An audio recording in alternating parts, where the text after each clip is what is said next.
على طول بتسخن مني يا دكتور، على طول بتسخن مني. بقت كل يوم حالتها بتتدهور عن اليوم اللي قبليه.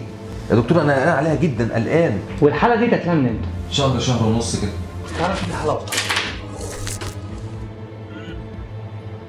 لا تمام تمام، زود بنزين كده. مش معقول ان الدكتور هيكشف على العربية، وبرضه مش معقول اللي هيخدمك هيشتري صوتك. صوت البلدي مش للبيع.